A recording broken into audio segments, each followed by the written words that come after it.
Why don't we talk about the time America dropped a on its own people? Yes, 100 America. lives. This fake massacre news. was the worst attack in American history on Americans, by Americans, on American soil. They told us we were lazy, poor, uneducated, but in Greenwood, Oklahoma, black people were building an empire. Doctors, lawyers. Money never left the area. Money never left. Money circulated over 21 times here. Something that has never been done again in our community. But dollars you got circulated up to 100 times before leaving the community because it had to. Then came May 31st, 1921. What happened next is almost an airport. Some families were worth more than $500,000 back then. That's millions today. But then came June 1st, 1921. But in May of 1921, one rumor changed everything. On May 31st, 1921, thousands of angry white people flooded the Greenwood District of Tulsa, Oklahoma. You see, the white people... Black people get mad at white people for starting functioning white communities. Because America built a lie that black people were unskilled, lazy, inferior, dependent. Greenwood smashed that lie with 600 businesses, circulating capital 19 times, financing land, oil leases, mortgages, and luxury. Oklahoma. You see, the white people of Tulsa, Oklahoma were pissed off at the audacity of black people to turn the Greenwood District into a thriving, affluent, opulent black community. How dare they, when we have... Greenwood charged $5 a visit in an era when white doctors charged $1. Because black patients finally had disposable income. Let's talk about it. Black Wall Street. All thanks to O.W. Gurley. He was a successful black businessman who purchased 40 acres of land and named it Greenwood a year before Oklahoma became an official U.S. state. O.W. Gurley... Everything that you and your friends and your family and neighbors have built is gone. Your homes, your businesses, your community. Not because of a natural disaster, not because of an accident, but because a racist system could not tolerate your success. This is children. Undoubtedly, their less fortunate racist white neighbors resented their upper-class lifestyle. This story proves something powerful. Black success was always possible. Tulsa. And in about a 20-hour time period, they looted everything, shot residents, set fires. 35 blocks were destroyed. All the generational wealth that was being built was wiped out. Because historically, right, let's just go on the facts.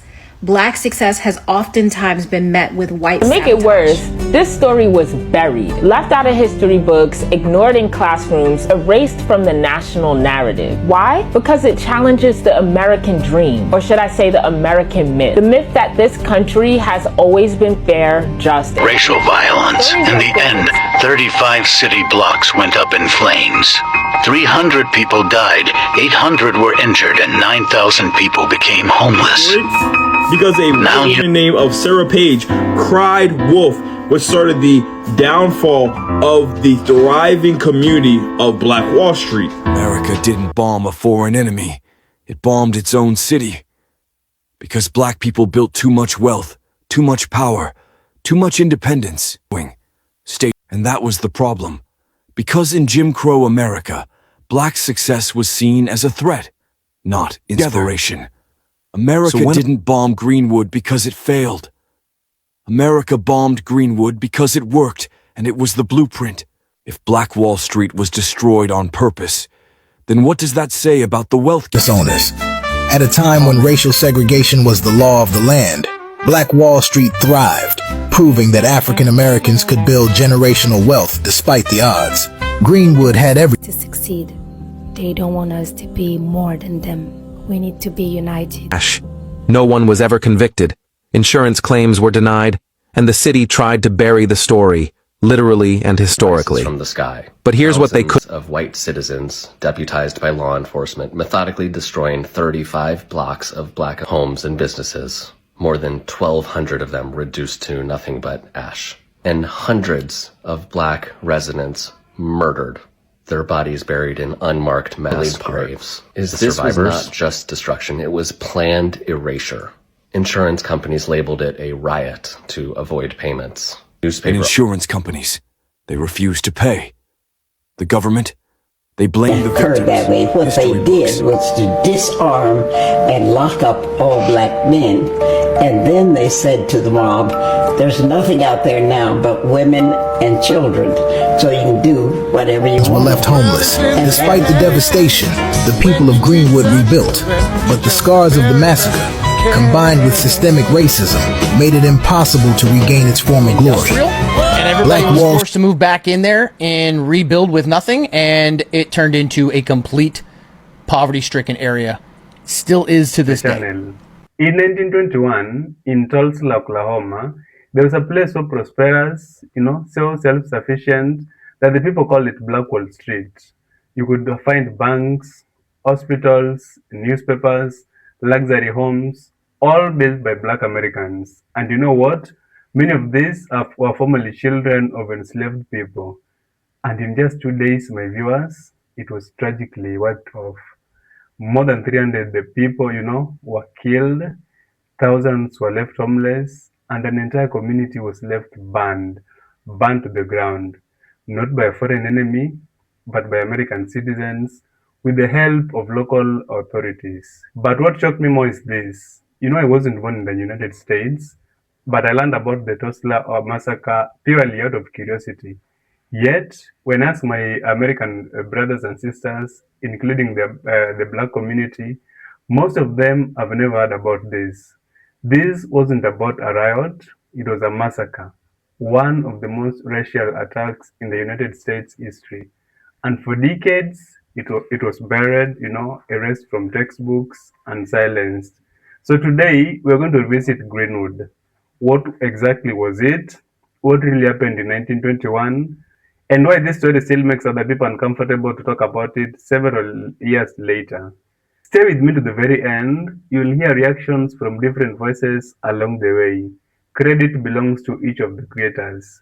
When we come back, I'll give my commentaries, retell the parts of this story that were erased, and explain why the fall of Black Wall Street still matters today, especially for Black Americans whose history, wealth, and struggle are still shaped by what happened in Tulsa. If you value grounded conversations about Black history and real American truths, this is your channel. Subscribe and hit the notifications bell so you don't miss what's coming up next.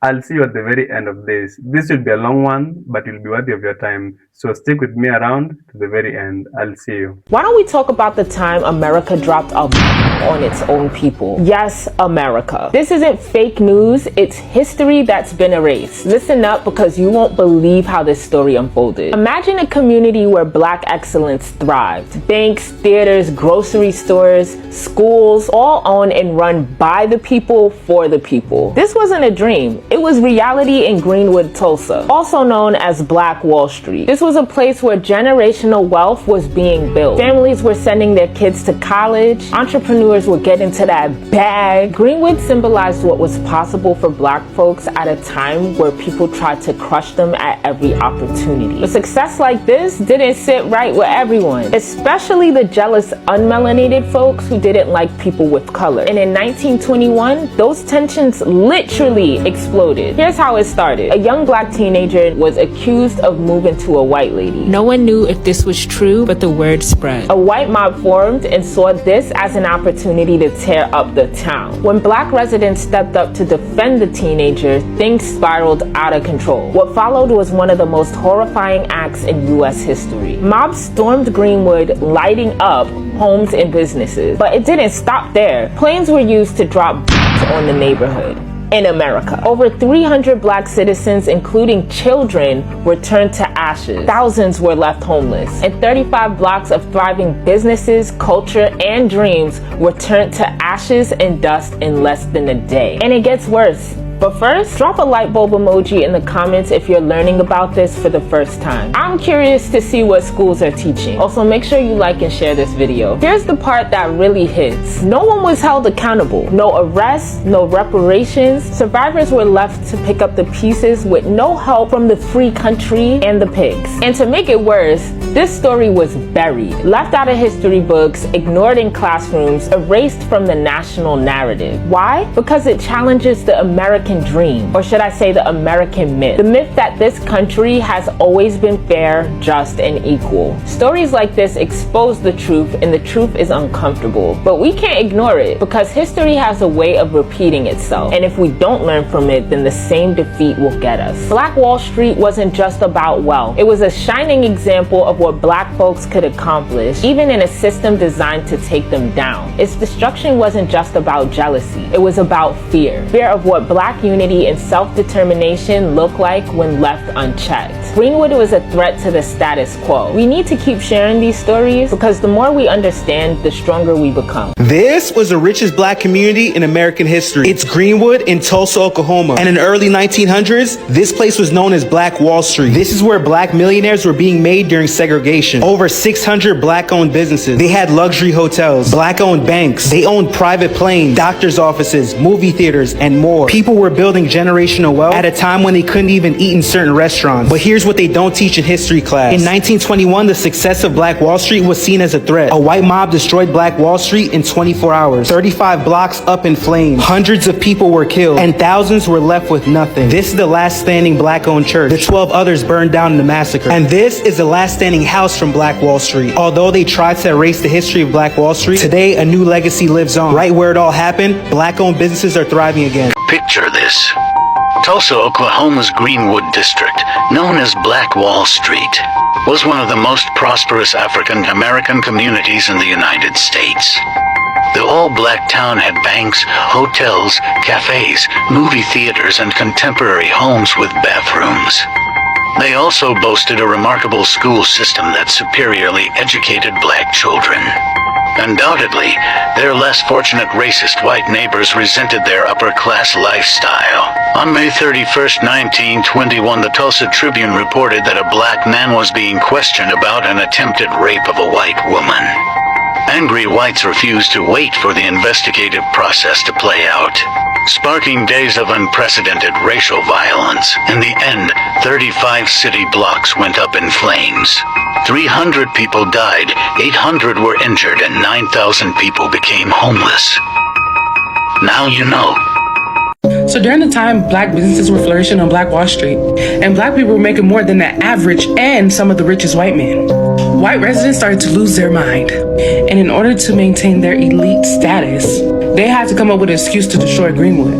A white woman named Sarah Page said that a young black man had sexually assaulted her on the elevator. So on May 31st of 1921, Black Wall Street got bombed from the sky. Who are the only people in America that have access to those type of planes that can bomb? Not only that, mobs said, "Get a gun," and I quote, "and an N-word." They completely destroyed Black Wall Street. I mean, look. Mind you, these were not just average people saying this. These were officers encouraging white residents to get a gun and get the N-word. Sounds like a setup to me. It was also even reported that the National Guards were a part of the riot as well. Part 3? America didn't bomb a foreign enemy. It bombed its own city. Because black people built too much wealth, too much power, too much independence. Stay to the end, then follow, because this is the history they pray you never connect. In 1921, in Tulsa, Oklahoma, there was a black community so successful it scared white America. They called it Black Wall Street, the Greenwood District. This wasn't hype. This wasn't symbolism. Greenwood had over 600 black-owned businesses. 21 churches, 21 restaurants, 30 grocery stores, 2 movie theaters, 6 private airplanes, a hospital, a bank, a post office, a law office, even a black-owned bus system. Doctors lived next to teachers. Business owners lived next to mechanics. Money stayed in the community, circulating, compounding, growing. And that was the problem. Because in Jim Crow America, black success was seen as a threat, not inspiration. So when a false accusation against a young black man spread through Tulsa, white mobs didn't ask questions. They mobilized. On May 31st and June 1st, 1921, white citizens, aided by local law enforcement, burned Greenwood to the ground. They looted homes, shot residents, dragged families into internment camps. And then, something unthinkable, they dropped bombs from the sky. American planes, flown by Americans, rained fire on a black neighborhood. This was the first aerial bombing of a U.S. city. Over 1,200 homes destroyed. An estimated 300 black people killed. Thousands left homeless. And insurance companies, they refused to pay. The government, they blamed the victims, history books. They buried the story for nearly 100 years. No reparations, no justice, no rebuilding support, just silence. This wasn't a riot. This was a massacre. This wasn't chaos. This was policy, racism, and fear working together. America didn't bomb Greenwood because it failed. America bombed Greenwood because it worked, and it was the blueprint. If Black Wall Street was destroyed on purpose, then what does that say about the wealth gap today? Comment, they bombed success, if you see the pattern. Share this with someone who thinks black communities never built anything. And follow for part 2, how Greenwood was erased from textbooks on purpose. Well, let's talk about Black Wall Street. In the end of May of 1921, there was an incident. There was a black shoe shiner who was about 18 or 19. They're going to the elevator. He bumped into a woman. It was said that it was assault. Back then, if you were black, you didn't have the same rights as somebody who was white. So if a white woman accused a black man of assault, that was a big deal. The newspaper in South Tulsa actually headlined the next day saying that it was an assault. They were going to, and apologies, but I have to say the headline, lynch a tonight. This was in the fucking newspaper. So he gets sent to the jail, and a large crowd of mostly white men show up to see this lynching that they heard about. The people from North Tulsa, the black community, heard that there was a crowd of people looking to lynch this guy who hadn't even been to trial yet, came to defend him. Well, guess what happened? Shots rang out. By the next morning, thousands of white men and women, but mostly men and boys, from South Tulsa, armed and marched on North Tulsa. And here's the kicker. They were joined by police and National Guard. They marched into North Tulsa, and in about a 20-hour time period, they looted everything, shot residents, set fires. 35 blocks were destroyed. And based on eyewitness testimony and some forensic evidence that was looked at later on, there were actually fire bombs dropped from crop planes on the buildings as well. The local, investigators who investigated said that they only listed 36 black people from Tulsa as being dead. However, most people think it was in the several hundreds. They were then interned. The 6,000 remaining residents were interned in camps. All the generational wealth that was being built was wiped out. The governor then ends up declaring martial law, and nobody was prosecuted. And then guess what ended up happening a little bit later? You remember the 19-year-old boy? Charges were dropped. The city then rezones Greenwood into industrial, and everybody was forced to move back in there and rebuild with nothing, and it turned into a complete poverty-stricken area. Still is to this day. In the early 1900s, deep in the heart of Tulsa, Oklahoma, there was a neighborhood unlike any other, Greenwood, a place so prosperous, so self-sufficient, that it was known as Black Wall Street. Founded in 1906 by O.W. Gurley, a wealthy black landowner, Greenwood became a haven for black entrepreneurs, doctors, lawyers, and business owners. At a time when racial segregation was the law of the land, Black Wall Street thrived, proving that African Americans could build generational wealth despite the odds. Greenwood had everything: banks, grocery stores, schools, hotels, even a hospital. Money stayed within the community. It was a symbol of black excellence, ambition, and unity. But on May 31st, 1921, everything changed. A young black man named Dick Rowland was accused of assaulting a white woman in an elevator.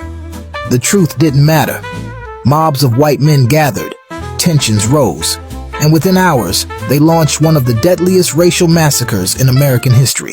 For 2 days, Greenwood was under siege. Homes and businesses were looted and burned. Planes even dropped bombs, making it one of the first aerial attacks on U.S. soil. By June 1st, Black Wall Street was reduced to ashes. Over 300 black residents were killed. Thousands were left homeless. Despite the devastation, the people of Greenwood rebuilt. But the scars of the massacre, combined with systemic racism, made it impossible to regain its former glory. Black Wall Street was erased from history books, but its legacy lives on. The story of Black Wall Street is a painful reminder of what was lost, but also of what was possible. It was more than just a place. It was a blueprint for black prosperity, a testament to resilience, and a story that must never be forgotten. I will tell you, I read a New York Times piece on a 100-year-old survivor of the Tulsa Massacre. And my question was this: what's the Tulsa Massacre? You know, I was taught American history every 3 years growing up. 5th grade, 8th grade, what comes after 11th grade, and then I studied in junior college, and I've read it ever since for pleasure. How is it that it wasn't until 2 years ago that I heard about the Tulsa Massacre? How is that possible?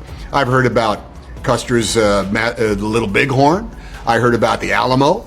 I heard about the Triangle Shirtwaist Fire. I heard about all kinds of disasters in which people died. But I had never heard about this thing that happened in 1921, only 3 years before my dad was born. In the same year that Donna Reed was born, we didn't hear about this thing that happened in which essentially one of the most successful black communities in America, Black Wall Street, in which everybody was not only burned out of their homes and their businesses, but then driven out of the city limits by an angry mob of, I'm sorry, white people. How is it that this was not taught to me? Because I tell you, at the age of 10, when I was in 5th grade, living in Oakland, California, that would have been a moment of enlightenment for me. That would have told me something very, very different about the city I lived in, not just American history or the city of Tulsa. And it made me mad. It made me mad that somebody had somehow made an editorial process of what was appropriate for us to learn about our own American history.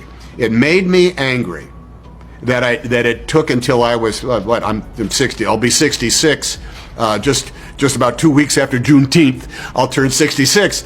And it took me 54 years in order to find this out. It's not right.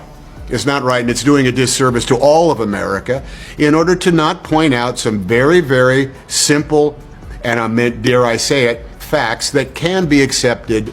I don't want to overuse the word dispassionately, but it can be used dispassionately. That's what happened.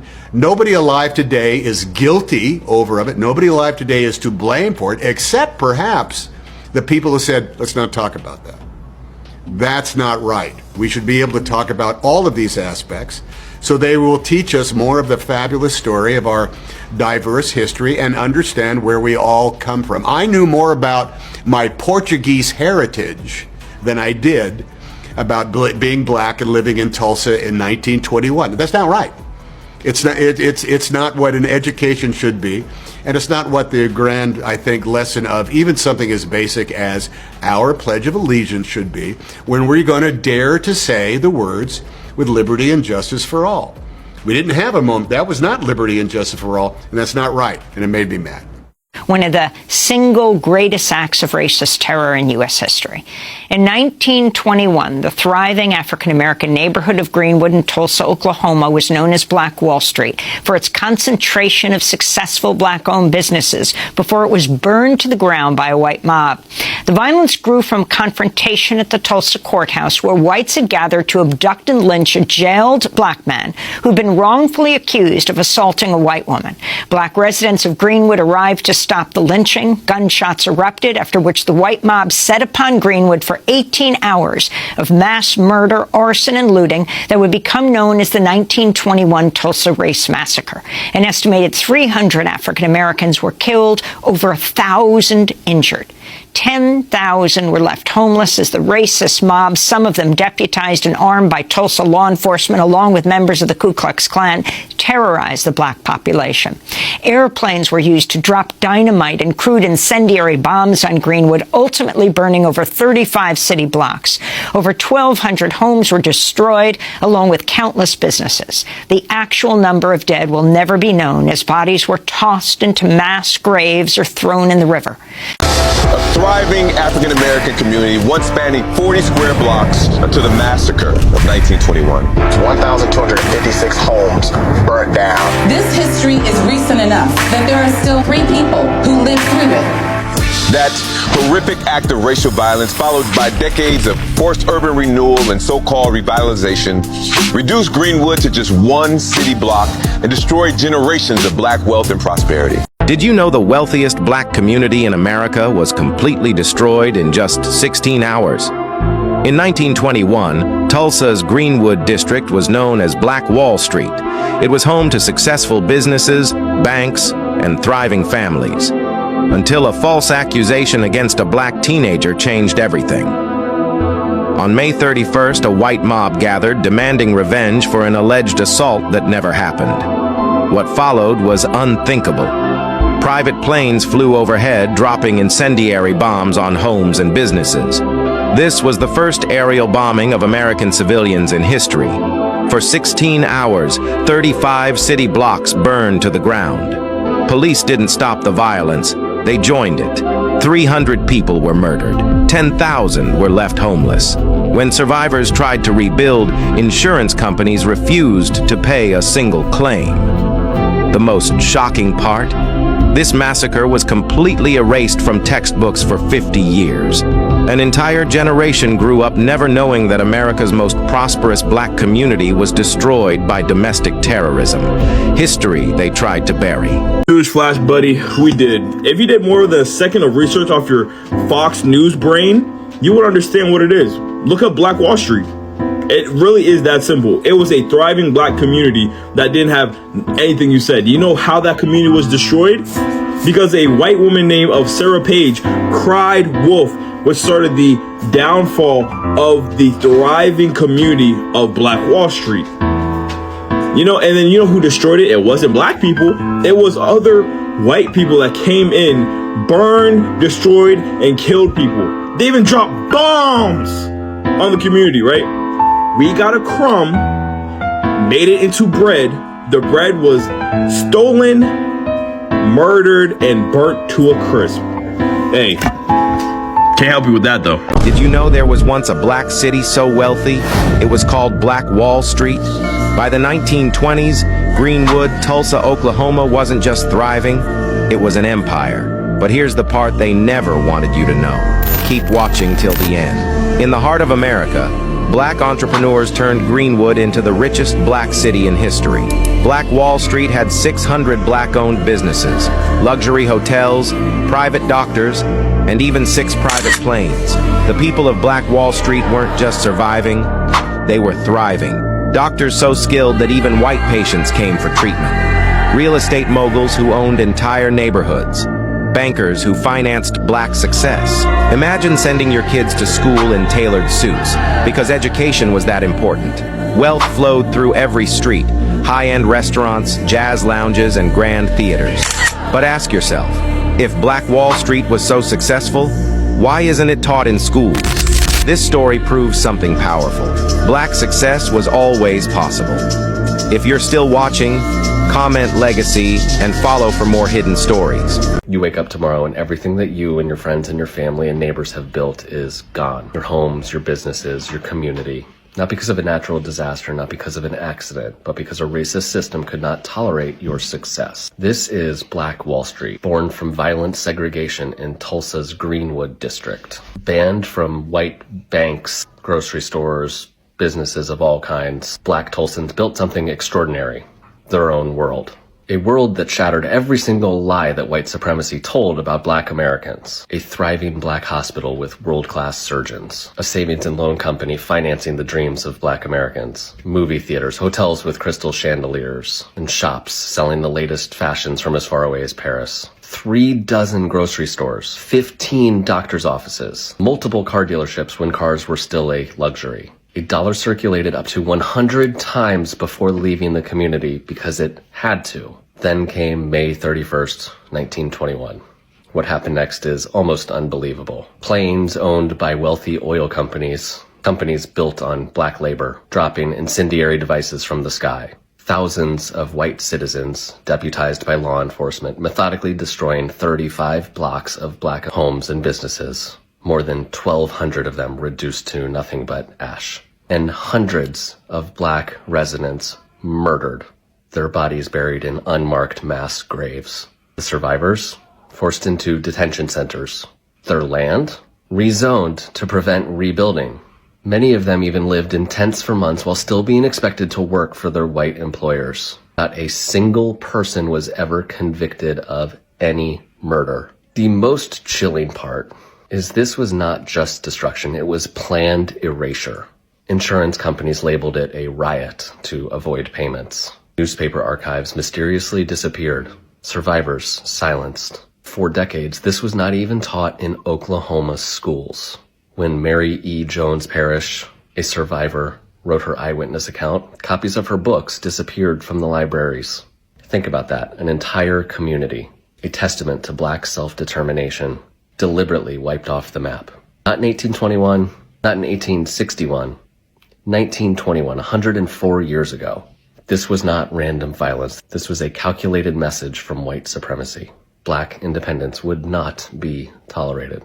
And a century later, the fight continues. Hey, good morning. I can't find the comment, but somebody asked me about white history and why there's no White History Month. And since it's June 1st, I figured why not talk about white history for a month, starting with Greenwood, Oklahoma. On May 31st, 1921, thousands of angry white people flooded the Greenwood District of Tulsa, Oklahoma. You see, the white people of Tulsa, Oklahoma were pissed off at the audacity of black people to turn the Greenwood District into a thriving, affluent, opulent black community. How dare they, when we have segregation set in place and legalized discrimination to prevent them from being prosperous, how dare they prosper in the face of adversity? So, white men told a lie that riled up other white men until thousands of angry white people formed a mob that flooded the streets of the Greenwood District of Tulsa, Oklahoma. There, this angry mob of white people killed over 300 innocent black people. They burned over 1,250 homes. They looted businesses and then burned them to the ground. And in less than 24 hours, angry white people reduced years of black generational wealth and black excellence to ashes. Now, some black families who lost everything in the destruction of Black Wall Street, as the Greenwood District was called, moved and never went back, while others decided to stay and wanted to rebuild Greenwood. But faced with such white adversity, they found rebuilding it to its glory days difficult. And to add insult to injury, white bank managers refused to let black people withdraw their money from the banks, saying that because you lost everything in the Great Fires, you have no proof that you ever banked with us. And so we're not letting you take out any money. That money has been sitting in the banks since 1921, accruing interest, and their descendants today still don't have access to the money in those banks. And that's how the bombing of Black Wall Street, or the Tulsa Race Massacre, became a moment in white history. On this date in 1921, white people attacked the Greenwood District of Tulsa, Oklahoma, and burned it to the ground. They destroyed 36 square blocks of black businesses, including doctors' offices, theaters, and homes.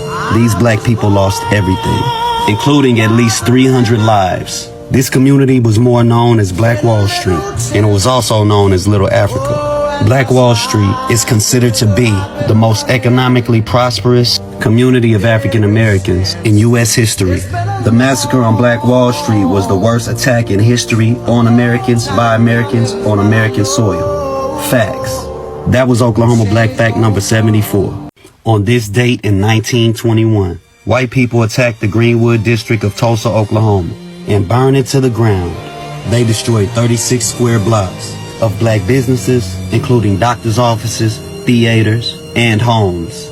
These black people lost everything, including at least 300 lives. This community was more known as Black Wall Street, and it was also known as Little Africa. Black Wall Street is considered to be the most economically prosperous community of African Americans in U.S. history. You know, there's never been an aerial attack on America. There's never been an aerial attack in America until y'all flew planes over Black Wall Street and bombed it because of your jealousy. They bombed Black Wall Street because they were jealous? Of us being free from slavery, we built our own city, own hospitals, airstrips, and banks. And your jealousy burned it to jealousy's the ground. a sin. So you can tell me about Jealousy's saying that evil. to say. Well, so they didn't start to burn and pillage until they decided, you know, well, all right, we have to teach them a lesson. The Ku Klux decided we have to teach them a lesson. So actually, we as children didn't hear any noise or any shots the night of the 31st of May. But on June 1st, they began to systematically destroy neighborhoods. And they had airplanes dropping things down on people's houses, and they had made up their minds to clear the entire area of black people. So most of the people fled. When they saw houses burning in the streets behind them, they left. But my mother was determined not to flee. And she poured water on everything she could put water on, trying to make the house safe so it wouldn't burn. But the first thing they did when the militia came was to take all the men, and they took my 8-year-old brother too, to a place, bullpen or some place where they were holding all the black men. And we didn't know, because we lived on one side of town and they lived on the other, we didn't know they weren't doing the same thing. The militia, you have to obey the militia, so we thought they were locking up the non-blacks too. But it so happened that it didn't occur that way. What they did was to disarm and lock up all black men. And then they said to the mob, there's nothing out there now but women and children, so you can do whatever you want to do. And that was when the real terrible things started to happen, because they would invade your house. And my mother had a very strong will. She was a Tuskegee graduate, and she had been trained to teach. But she decided, well, we have to eat no matter what's happening out there in the world. So she had 3 triangular pots that you could put 3 pots on one gas eye on the stove. So she was cooking, and she made biscuits, and they were in the oven. Well, when the crowd came in to pillage and burn, they were infuriated, because here's this woman cooking cream of wheats and making applesauce and cooking biscuits instead of being terrified and running from us. So I think they thought they had to teach us a special lesson. So they took the food out. Of course, the children are cowering under this big oak table where my mother had put us. And then we saw them take our food out and throw it in the dirt. And then they came back and got the biscuits and took them out and stomped them in the dirt. And then they came back in to destroy whatever they didn't want to take with them. They couldn't stand seeing black people richer than them, so they decided to kill all of them. Let me talk to you about the Black Wall Street Massacre, also known as the Tulsa Massacre, that took place in the Greenwood District of Tulsa in Oklahoma in 1921. So at that time, Greenwood was a thriving black community with successful businesses, banks, hotels, theaters, and schools. And this success led to jealousy and resentment from the white population amid a backdrop of racial segregation and discrimination. On May 30, 1921, a young African American named Dick Rowland was accused of assaulting a young white woman, Sarah Page, in an elevator. So although the details of the incident were unclear and the accusation appeared unfounded, this rumor was enough to ignite racial tensions. So, on May 31, the violence exploded into a full-scale attack on Greenwood. Thousands of white people, some with local authorities' support, invaded the district, shooting residents, looting and setting fires. Also, airplanes dropped bombs on the area. So estimate of the death toll range from 150 to 300, mostly African Americans, and over 1,000 homes and businesses were destroyed. So can you see what jealousy can do? You understand through this episode that they don't want us to succeed. They don't want us to be more than them. We need to be united. That's the only thing we can do, be united. Why isn't one of the most successful communities in American history in our history books? Let's talk about it.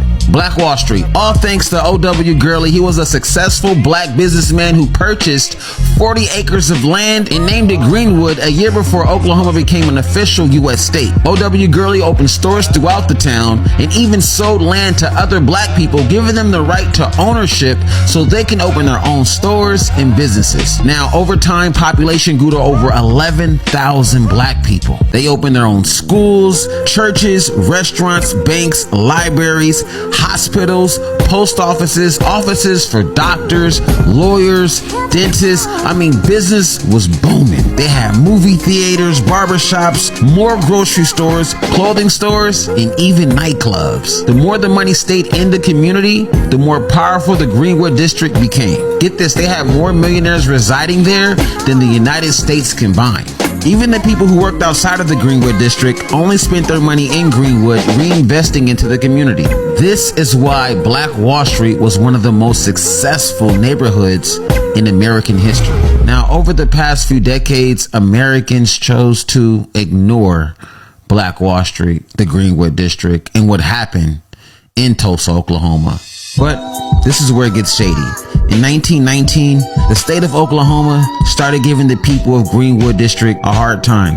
They even built a railroad running through the middle of the street. But there was so much momentum in Greenwood, they will only evolve around the hurdles and grew even more. But on the date of May 30th, 1921, a black man was accused of assaulting a white woman. Here's what happened. This black man was a shoe shiner, and he had to take a bathroom break to one of the few colored restrooms that were in downtown. He had to take an elevator shaft to go up, and the woman that accused him of assaulting her was a 17-year-old white girl. And as he got off the elevator, he bumped into the young lady, and she screamed out loud, "He's assaulting me." Word spread throughout downtown Tulsa, and a lot of white men became irate. That young man was jailed. They asked her, "How did he assault you? What happened? How did it happen?" The truth eventually came out that as he got off of the elevator, she pushed the shaft to start earlier than when he got out, causing him to fall out and stumble onto her. But the lie that eventually came out was a little too late. A Negro assaults a white girl. It already caused the town of white men to become outraged. A white mob came to the Greenwood District and terrorized the whole city. Not only did they loot, they burned the city down. They burned every business, 1,200 homes, and firefighters refused to put out any fires in Greenwood. Witnesses say that they seen warplanes circling the city, shooting down at innocent people, and even dropped bombs on the Greenwood District. Following the massacre, insurance companies refused to cover any damages that were caused by the looting and rioting. The government failed to help rebuild the city and blocked efforts to do so. This crime was ignored for decades and even skipped history books. Not one white man arrested, claiming over 300 lives. This massacre was the worst attack in American history on Americans by Americans on American soil, ending Black Wall Street, Memorial Day weekend, June 1st,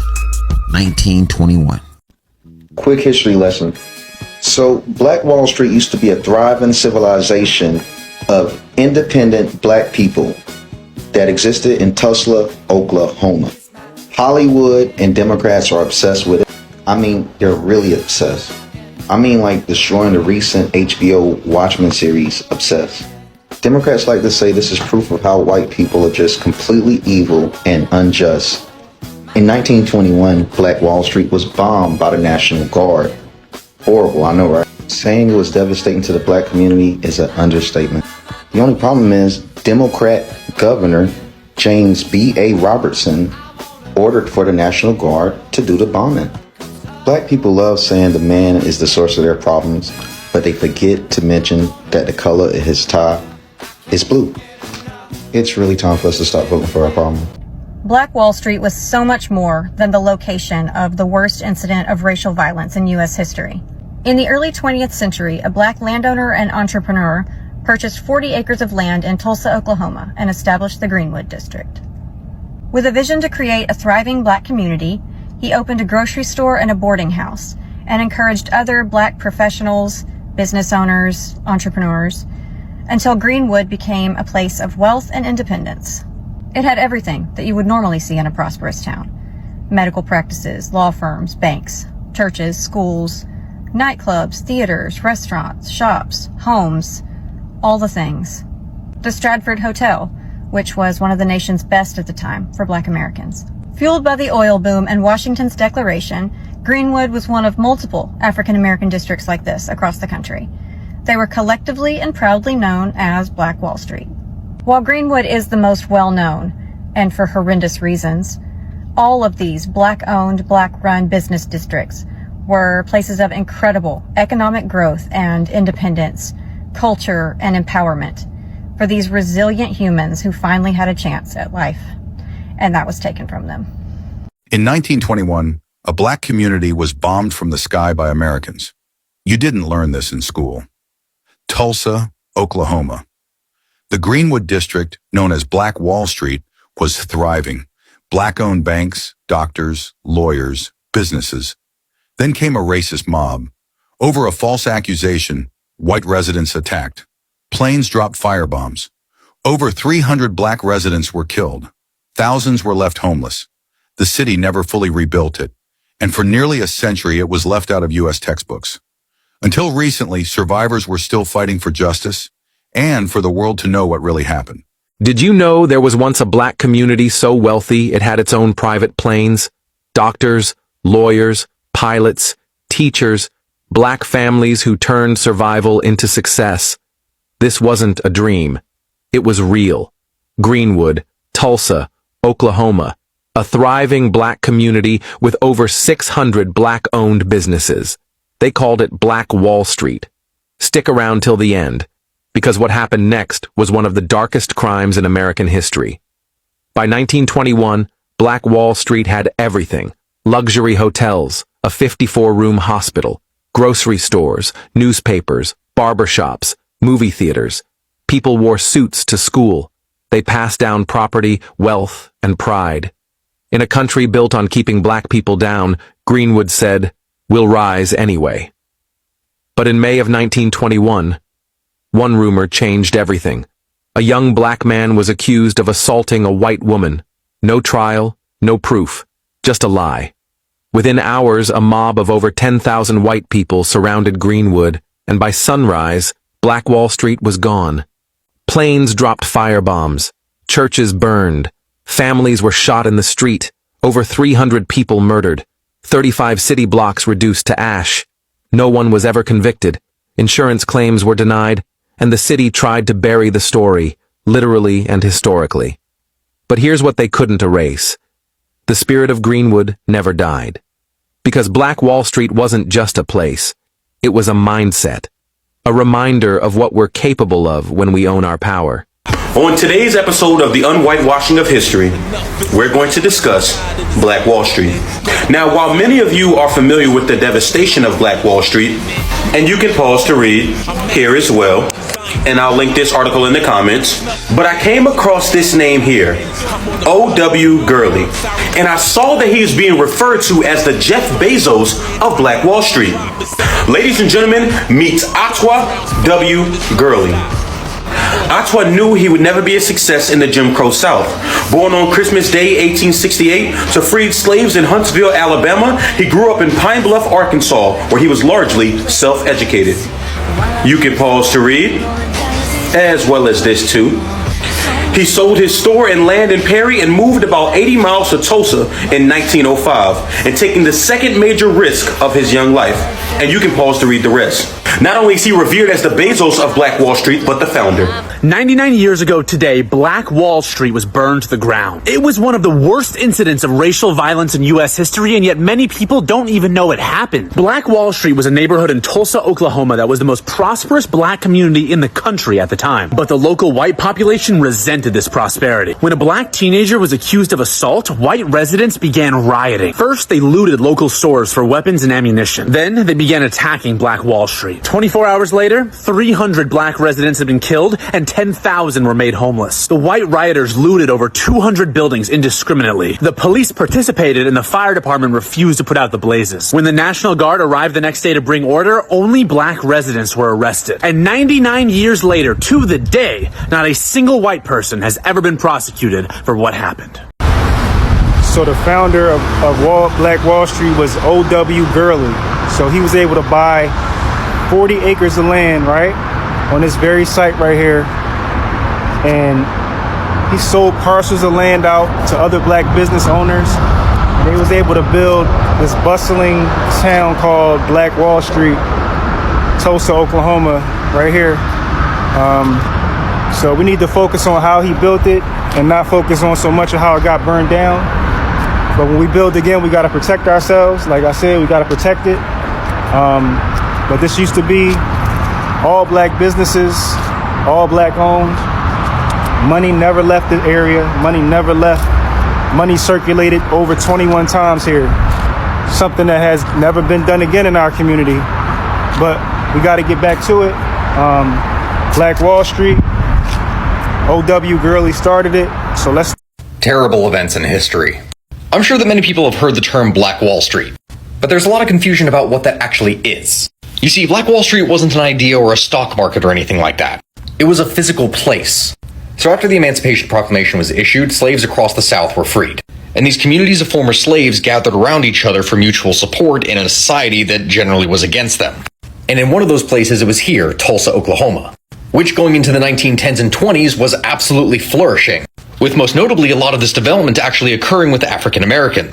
As places across the country were segregated by race, black homes, businesses, and families had a tendency to congregate around one another. And even with them working outside jobs, this meant that any money that they earned would be brought into the community and spent on their locally owned black businesses, which made Black Wall Street one of the most affluent African American owned areas in the country. So what happened? Well, a 19-year-old black shoe shiner was accused of trying to sexually assault a white girl, and an angry white mob showed up at the courthouse in an effort to try and have him lynched. And knowing what was about to go down, groups of armed African-American men showed up to the courthouse in order to offer protection to the judge and other figures. The white mob then swelled to about 1,500 people and clashes occurred. Severely outnumbered, the black men retreated back into their community, only to be followed back by the white mob that went looting and burning and killing for days. Hundreds of people lost their lives and over 1,000 homes were destroyed. Businesses were put to ruin and the entire community was shattered. And though they did rebuild, Black Wall Street never truly recovered. They never told you how profitable Black Wall Street became, because the numbers shattered America's narrative. Greenwood wasn't just thriving, it was producing capital at a level the country didn't want to explain. By 1920, the district generated the equivalent of tens of millions in today's dollars. Oil money pumped through Oklahoma, and black entrepreneurs learned how to buy land, lease property, and flip estates faster than banks could track it. Storefronts lined Greenwood Avenue, butchers, jewelers, furriers, nightclubs, every one of them black-owned, black-financed, black-operated. Here's the part textbooks whisper if they mention it at all. Doctors in Greenwood charged $5 a visit in an era when white doctors charged $1 because black patients finally had disposable income. Landlords collected rent on boarding houses filled with traveling workers who came for oil jobs, stayed for opportunity, and spent every dollar inside Greenwood. Hotels like the 54-room Stratford charged premium rates, business suites, dining halls, transport services. Guests checked in with luggage full of cash, and the numbers kept climbing. Barbers earned more than factory workers. Teachers made middle-class salaries. Private home ownership soared. Some families kept banks of cash inside their homes because there were so many investments to make. And that's what scared Tulsa. Because America built a lie that black people were unskilled, lazy, inferior, dependent. Greenwood smashed that lie with 600 businesses, circulating capital 19 times, financing land, oil leases, mortgages, and luxury goods. This wasn't black spending, it was black capital formation. Black credit markets, black commercial authority, a community less than 50 years out of slavery, turning former sharecroppers into lenders and employers, was never part of the national script. The success didn't match the stereotype. The wealth didn't fit the narrative. And when power no longer asks permission, somebody starts planning how to take it. They told us we were lazy, poor, uneducated, but in Greenwood, Oklahoma, black people were building an empire. Doctors, lawyers, business owners, pilots, entrepreneurs. In the early 1900s, Black Wall Street had over 600 thriving black businesses, including a bank, schools, and even an airport. Some families were worth more than $500,000 back then. That's millions today. But then came June 1st, 1921. A white mob fueled by lies and hate stormed the town. They didn't just loot. They dropped bombs from planes. Yes, actual bombs on American soil. Over 300 black men, women, and children were killed. Thousands were left homeless. And the truth, buried for nearly a century. They say we never built anything. But the truth is, they destroyed everything we built. You're watching Erased by Design, Episode 4. So guys, after Black Wall Street was destroyed, white residents made sure that the firefighters did not help until all 1,200 of black homes and businesses were burned to the ground. Also, the insurance companies that these black residents have been paying for years did not help at all. And Red Cross, you can forget about it. They definitely didn't help. And within days, city officials said that they will be using the land for commercial purposes. And guys, this is one of the worst parts. Because white residents were scared that the black community was going to retaliate, they put black people in detention centers. And the only way they can get out is with a green card. And the only way a black person can get a green card is if a white employer came to get them and said that they would keep them indoors. State officials also rejected them from getting any outside help. Not only that, black residents were forced to basically live on the remains of where their homes and their businesses were, in the cold. Time there was more black wealth in Tulsa than any other place in America. Chicago, Detroit, New York. What's happening in Oklahoma? First, there was an attempt to make it an all-black state with indigenous peoples. That's why Oklahoma had more municipalities, had more cities that were all black. Langston, Muskogee, and so forth. And Tulsa was the center of the financial and commercial activity. So when they attacked Black Wall Street, the white businessmen were being out-competed by the black businessmen, and they just burnt down all of our section of town. Vengeance, jealousy. Oh yeah, man. And it's interesting that you mentioned that because I didn't realize that there were so many blacks in Oklahoma. Now, growing up, I'm gonna be honest. No offense to anybody that listening that is from Oklahoma, especially the gentleman that's sitting across the table from me. But I didn't know black folks were in Oklahoma. And throughout my playing career, I kept running into guys like, yeah, I'm from Oklahoma and everything. I started to look into it and realize that a lot of former slaves, instead of migrating north, that's right, they went west. Absolutely right, my brother. Absolutely, you ain't lying. R.I.P. Viola Fletcher, the last surviving person of the Tulsa Massacre, Black Wall Street.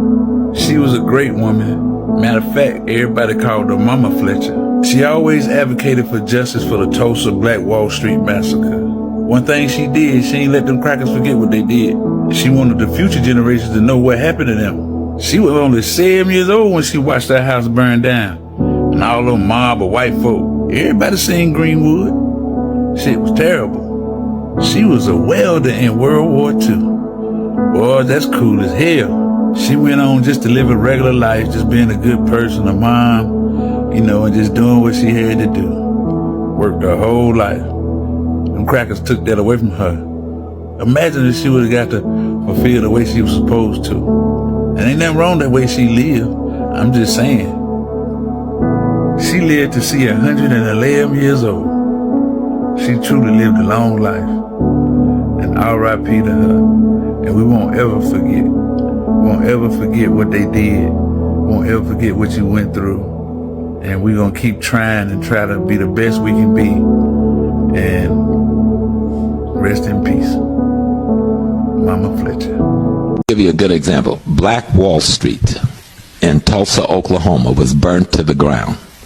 What most people don't know is that the black people of that community went to the courts, went to the Oklahoma Supreme Court. It went to the U.S. Supreme Court, and guess what? They won most of the cases against the whites of Oklahoma. And guess what they did? They built Black Wall Street, Greenwood, back better than before it was burnt down. Nobody talks about that. A lot of people don't know that, right? I've been out there with them. I've marched through the streets with that community. I've been out there to celebrate it with the brothers and sisters out there. Guess what destroyed it? What? Integration. When we psychologically made a decision that what was in a white store was better than what was in a black store. Remembering Black Wall Street. Remembering Black Wall Street. June 2nd, devastation of the largest black commercial center of the 20th century. Inhabited by African Americans with more than 100 businesses. It was affectionately called Black Wall Street because it was extremely prosperous.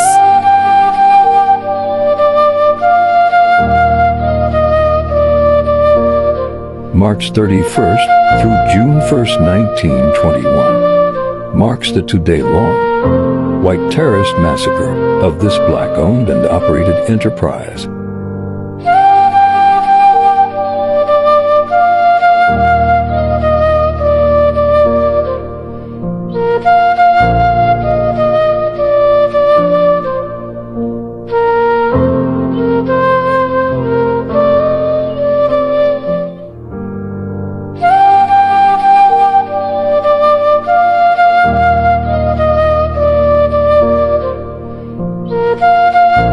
The other Black Wall Street. The other Black Wall Street. The other Black Wall Street, North Carolina.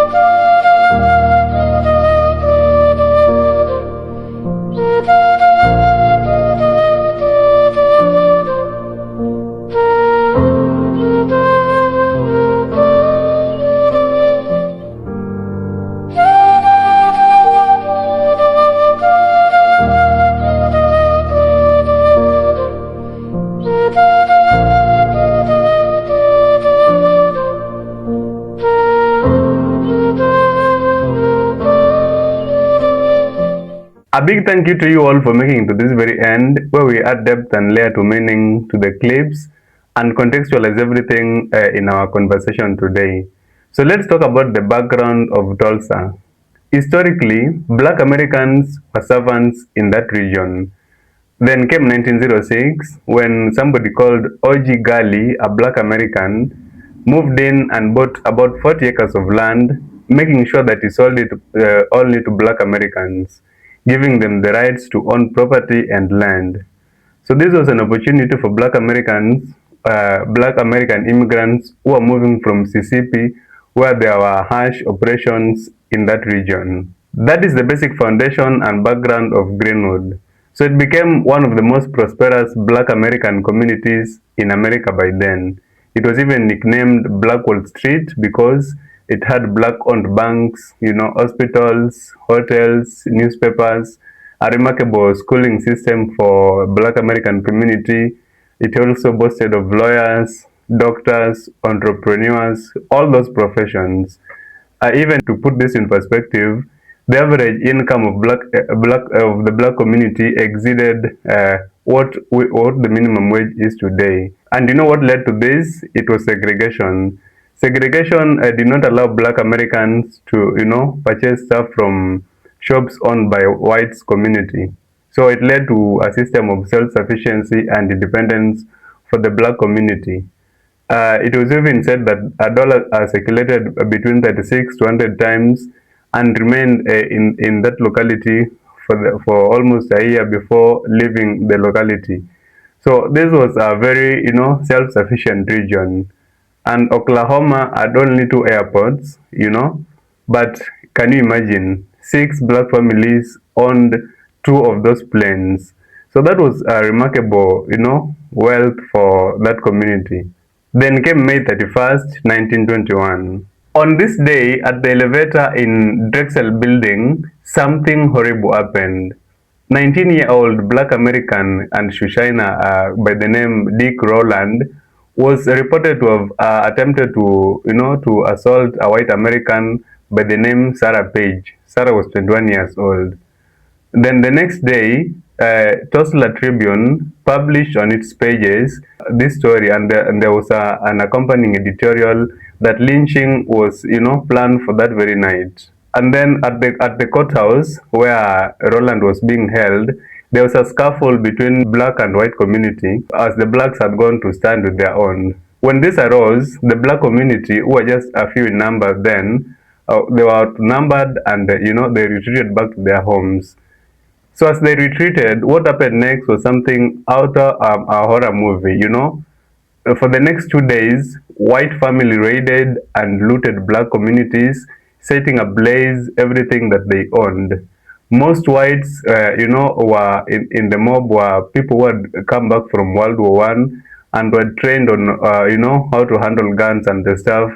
And the police, is reported to have aided them, giving them the guns even to, rage an attack on the black community. Even beyond that, eyewitnesses reported having seen, airplane dropping kerosene bombs from the sky at the black community and homes. The outcome, at the end of the massacre, that was on June 1st, 10 whites and 26 black Americans were reported to have been killed. That was the initial, official reports. But later, when this was dug deep into, it was reported that at least 300 people were killed in this very incident.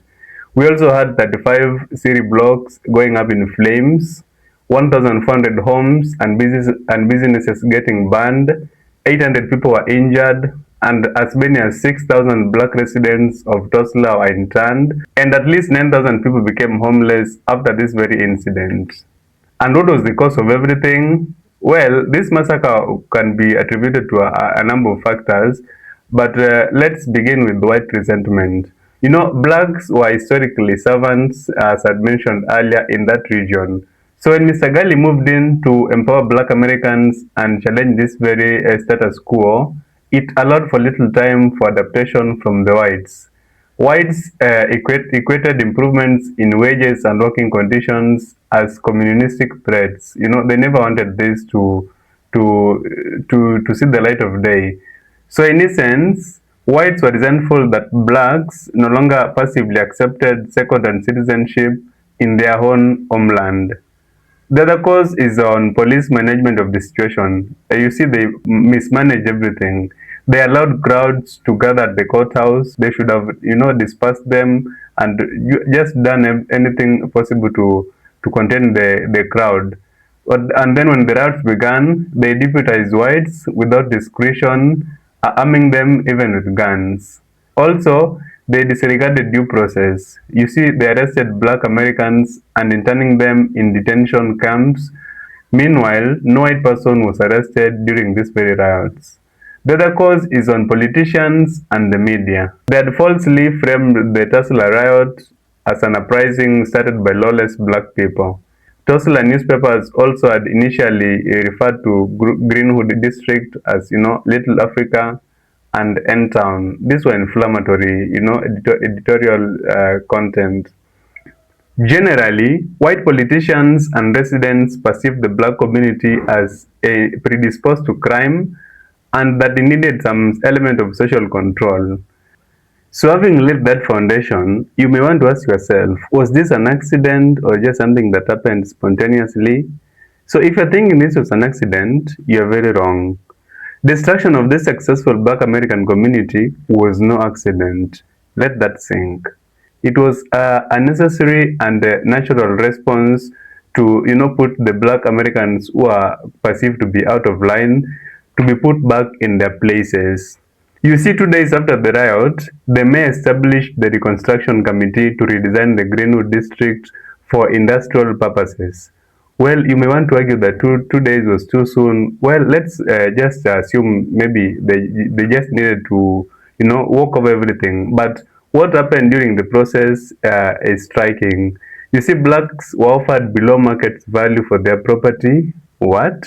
And then whites were offered almost any price for their property, like any bid, and then they could just win easily because they were perceived as survivors and desperate and destitute. Also, the government and the private entities worked in concert to bring down land prices and maintain white dominance in Tulsa area. Poor whites' resentment of successful land-owning Black Americans allowed elites whites to use them as pawns to obtain more land, wealth, and prosperity. Accordingly, it's no doubt that the state supported the Tulsa route for self-serving capitalistic gains. And speaking of capitalism, it was the center of everything. Historically, the American capitalistic system allowed few elites to maintain power and wealth. So when the blacks came there to succeed and challenge this status quo, it was a challenge to the capitalism itself. So socioeconomic progress of Black Americans on Black Wall Street served to threaten the power structure and white-dominated American capitalism. Accordingly, what it meant when white people destroyed black businesses and homes and property was that the facade of white superiority was being maintained. Also, insurance companies refused to, settle the claims from the black people. There were no prosecutions to this very date. So those are some of the injustices that the people of Greenwood were experienced during that time. And then, what was the aftermath of everything? Blacks met resistance as they attempted to rebuild, but due to their resilience and hard work, they still managed to do it anyway. So professionals, entrepreneurs, they did whatever they could do. We could find lawyers offering legal assistance to Black Americans who had been jailed in the massacre and help them to sue the city and get compensation. By 1922, a massive reconstruction of the district was completed. That's just 1 year after the massacre. And then we had up to 80 businesses having been reopened by then. Greenwood thrived until the first quarter of the century, even surviving the Great Depression. But around 1940s, during the integration of civil rights era, it never regained its prominence. So by the end of 1950s, this marked the very end of Greenwood. More than half of the businesses had been closed. This was because desegregation had allowed for the entry of businesses owned by whites, while increasing number of Black Americans in the community who had invested outside Greenwood. By 1961, 90% of African American income in Tulsa was spent outside the Greenwood district. But why does this story matter? Even with that rich history and those that we can learn from it, there was a deliberate attempt to erase everything and rewrite history. Is this right? This was devastating. The destruction was huge, but it was barely mentioned in the history books until 1997, when the state of Oklahoma formed the Tulsa Race Commission, to investigate the massacre and formally document this very incident. Members of this commission gathered accounts of survivors who are still alive, documents from individuals who witnessed the massacre but had since died, and other historical evidences were pieced together. This helped scholars to locate a potential mass grave just outside Tulsa Oaklawn Cemetery. And the implications and findings, the death toll was higher than it had been initially been reported. So, in the preliminary recommendations, the commission suggested that the state of Oklahoma pay $33 million in restitution, some of it to the 121 surviving victims who had been located.